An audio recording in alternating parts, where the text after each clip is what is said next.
Ja som na turistickú výbavu minul tisícky eur. Ja nechcem, aby si aj ty minul na turistickú výbavu tisícky eur. Keby si mal znova vyberať karimatku, urobil by som to takto. V prvom rade by som sa opýtal základné otázky, a to sú také, že kedy chcem chodiť v roku, koľko chcem chodiť v roku, ako často chcem chodiť, v ktoré ročné obdobie chcem chodiť, či chcem chodiť na jeseň, či chcem chodiť na jar, či chcem chodiť v zime, či chcem chodiť iba v lete, keď je najteplejšie. Potom ako často chcem chodiť, či chcem chodiť každý víkend, či chcem chodiť raz do mesiaca, či chcem chodiť raz za sezónu, či mám v pláne chodiť často alebo menej často. Keď máš v pláne ísť raz za pol roka, tak nepotrebuješ karimatku za 200 a viac eur. Ale zase keď ju budeš využívať často, tak sa ti možno zíde nejaká kvalitnejšia a ľahšia. Ale zase keď máš v pláne chodiť každý víkend, tak tá obyčajná ti možno nebude stačiť a budeš potrebovať niečo lepšie a ľahšie. Pri karimatkách je veľmi dôležitá výška a šírka. Podľa mňa šírka je ešte dôležitejšia ako výška. Ja mám 180 cm a túto karimatku som pre istotu zobral v dlhej verzii, ale je mi to absolútne zbytočné a stačila by mi 182 cm a presne toľko, koľko mám ja. Takže si daj na to pozor. Radšej sa premieraj na zemi predtým, ako si ju kúpiš, pretože ty môžeš ušetriť nejakú váhu, dĺžku, ktorú mám naviac a nepotrebujem nosiť zbytočne v batohu. Ale šírka, ja mám okolo 95 kg a nie som najúžší.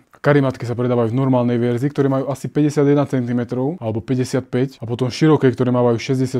Ja som si zobral širokú karimatku, pretože keď si nezoberiem širokú, tak mi padajú ruky na zem a budím sa na to. Takže som si zobral širokú, tam sa to deje menej, ale stále sa to na nej deje aj na tej širokej. Tá 64 cm je najširšia verzia, aká sa vyrába, ale stále mi to nie je dosť. Tá karimatka od značky Nemo je aj 10 cm vysoká alebo 9. To znamená, že tie ruky ti padajú dosť veľké výšky. Preto som sa rozhodol pre druhú karimatku, ktorá má 5 cm, tam mi to taký problém nerobí, aj napriek tomu, že nemá 64 cm šírku, ale 55. A tým som dokázal ušetriť obrovskú váhu. Takže keď máš vysokú karimatku, treba si dať pozor na šírku, aby si mal širokú, pretože sa budeš budiť na to, že ti padajú ruky. Ale keď zoberieš nižšiu, tak to taký problém až nemusí byť. Ja sa dokonca na tej nižšej vyspím o mnoho lepšie. Normálne si lahni na zem a popros niekoho, nech ťa odmerá, tak ako máš ruky, že aká to je šírka, jak si nejaká žena, tintitko, tak ti na 90% bude stačiť tá úzka karimatka. Ale ak si chlap, tak neviem, či sa na nej dobre vyspíš. Ja určite nie. Ak máš pláne napríklad chodívať len v lete, si zvyknutý spať na tvrdom a nevadí ti to a vyspíš sa dobre, zaspíš hociako, zaspíš ako kameň, tak by som jednoznačne išiel do penovej karimatky. A ak nevieš, či sa vyspíš na tvrdom, tak stojí 20 eur. 20 eur, ktoré som ochotný obetovať za to, že vyskúšam, ako sa mi na tom spí na túre. Pretože penová karimatka je na väčšinu roka to, čo ti stačí. Aj oproti nafukovačke 1000-krát praktickejšia, pretože nemusíš nič nafukovať. Iba ju rozložíš, hodíš ju na zem a drýchmeš. Neprepichne sa ti, môžeš si na to sadnúť, nemusíš brať sedátko alebo niečo podobné. To je brutálna vec, nič sa tomu nestane, môžeš to tánkom prejsť. Jak si ale není istý, či sa na tom dobre vyspíš. Keď človek začne spávať na tvrdo, môže tam byť nejaké obdobie, týždeň, 2, 3, kedy sa na tom nevyspí a bude si na to dlho zvykať. Takže s tým by som rátal. Ja sa ale napríklad na nej dobre nevyspím, bolí ma na nej chrbát. Lepšie sa vyspím na nafukovačkách, ale verím, že sa k tej penovej niekedy v budúcnosti ešte vrátim, pretože tá praktickosť prekoná všetko. A ak chceš ušetriť nejakú váhu na tej penovej karimatke, môžeš ju urezať napríklad len na dĺžku torza, ako som to urobil aj ja, pretože pod nohy si s kľudom môžeš dať batoh a keď je teplo v noci, tak to je všetko, čo potrebuješ ku šťastiu. To musíš byť mimo v hlave, aby si niečo takéto vyskúšal. Takáto karimatka ti ale nemusí stačiť na skorú jar alebo jeseň. Je dôležité sa pozerať na R-value karimatky. To je hodnota, ktorá ukazuje, ako dobre ťa tá karimatka izoluje od zeme. Tá penová by mala mať nejako 2 R-value, to je na leto absolútne ideálne, ale tie nafukovačky, jedna má 4,5, čo môže byť aj do mrazov, a tá druhá má 3 niečo, čo je na väčšinu roka postačujúce. Napríklad R-value 1,2 je na leto absolútne ideálne, 3, 4, jar, jeseň. Keď chceš spať v mrazoch, tak 5 a viac určite. Ďalšia celkom dôležitá vec je materiál karimatky, pretože môžeš mať šírku ideálnu, teplotný komfort ideálny, ale že sa v noci na tom budeš budiť, pretože šuchtí ako mikrotenový sáčok, to nie je nič príjemné. Počul som, že Thermarest sú dosť šuštivé, ale z Thermarest nemám skúsenosť, takže to nemôžem potvrdiť. Aj kvôli tomu som išiel do Nemo Tensor, ktorá samozrejme šuští, ale nie je to nič hrozné. V živote sa mi nestalo, že by ma to zobudilo. Aj tak používam štuple do uší, ale fakt niektoré karimatky sú jak mikrotenový sáčok. Táto druhá je napríklad menej šuštivá, je taká tvrdšia, je taká viac gumová.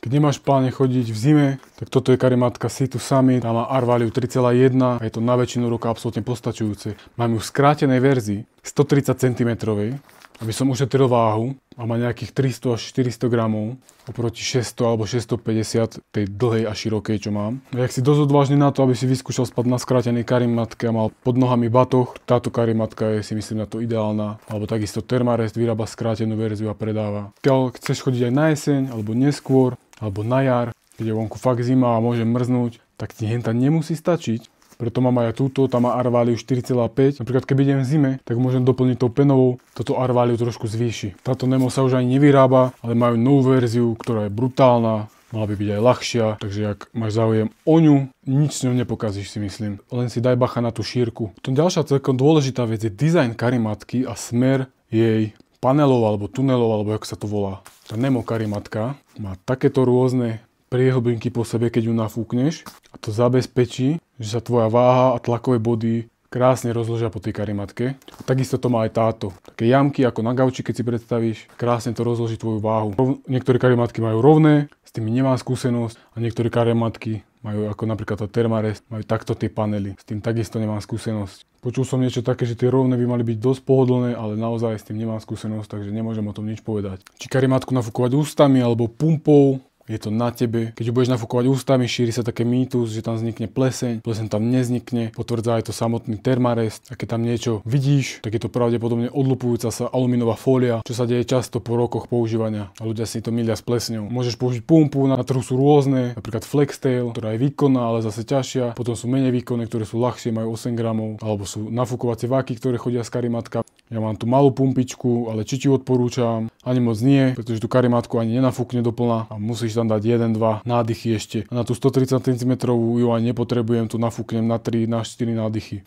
Na tú väčšiu, tam sa to dá, ale aj tak to trvá nejaký čas a aj tak ju musím dofúknuť. Takže možno v zime, keď idem, je mi zima, potrebujem napríklad rozložiť oheň alebo dať variť čaj, hodím pumpu, nafúkuje sa a potom už len trošku dofúknem. A čo sa týka pohodlia na karimatke, ešte ti odporúčam jednu vec, a to je nespať na nej na úplne tvrdej nafúknutej naplno. Určite si ju trošku vyfúkni. Je dosť pravdepodobné, že ti to pomôže v tom, aby si sa lepšie vyspal, že nebudeš spať úplne na tvrdom. Ja si ju niekedy vyfúknem aj o 1/3. Ak tej plesni, ráno po zobudení ti odporúčam karimatku, keď je ešte teplý vzduch z toho, ako si na nej spal, ju otvoriť a nechať otvorenú. Popri tom, ako sa balíš napríklad. To je jeden zo spôsobov, ako sa starať o karimatku, že ju ráno otvoríš, hneď po zobudení a necháš ju vyvetrať, kým sa balíš. Takisto, keď sa vrátiš domov, je dobré ju nechať vyvetrať napríklad na sušiaku otvorenú aj kľudne deň, 2, 3. By som ti mal odporúčiť jednu karimatku, bola by to nová od Nemo. Pokiaľ chceš ušetriť ešte nejakú váhu, vyskúšal by som napríklad tú Situ Summit skrátenú alebo Thermarest skrátenú, ale daj si bacha na padanie rúk, pretože tá sa tuším nevyrába v širokej verzii. Ale tá moja Situ Summit skrátená je nízka, to znamená, že tam až to padanie tak nevadí. Keďže na 4 veciach turistické výbave sa dá ušetriť najviac váhy, a to je stan, pacák, batoh, karimatka, dobre by som sa rozhodol,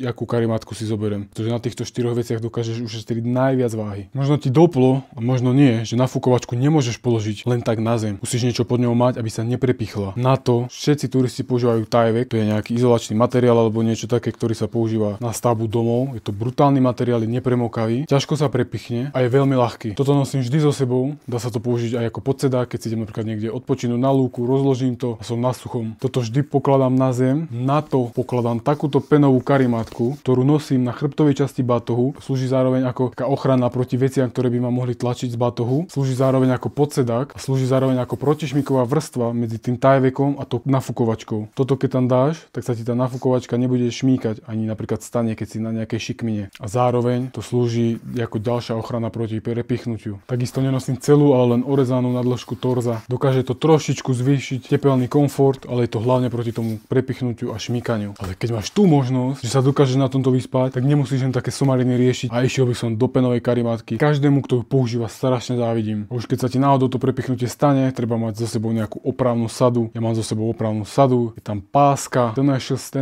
tape. Je tam opravná sada z originálnej karimatky, lepidlo, nejaký štetec, aby som si ju proste dokázal zalepiť, keď sa prepichne. Takže je dôležité vedieť, kedy chceš chodiť a ako často chceš chodiť a podľa toho si môžeš vybrať karimatku na to ročné obdobie podľa R-value. Ja používam karimatku Situ Summit, ktorá je skrátená 130 cm, 5 cm vysoká, 55 cm široká a nepadajú mi s nej tak ruky ako z 10 cm karimatiek. Má R-value 3, niečo, takže mi to na väčšinu roka bohate stačí. Túto Nemo som kupoval predtým, je to široká verzia, ktorá mi aj tak nestačí na šírku. Kľudne s ňou môžem ísť spať aj v zime. Má R-value 4,5, ale tá nová od Nemo má viac R-value. Ale ak si ochotný spať na tomto a dokážeš na tom spať, jednoznačne by som na väčšinu roka išiel do penovej karimatky. Ak sa ti toto video páčilo, tak mi daj like, prosím ťa, odber, budem veľmi rád, bude to znamenať, že to chceš vidieť, že mám v tom pokračovať. Môžeš mi nechať nejaký komentár, čo by si chcel vidieť ďalšie.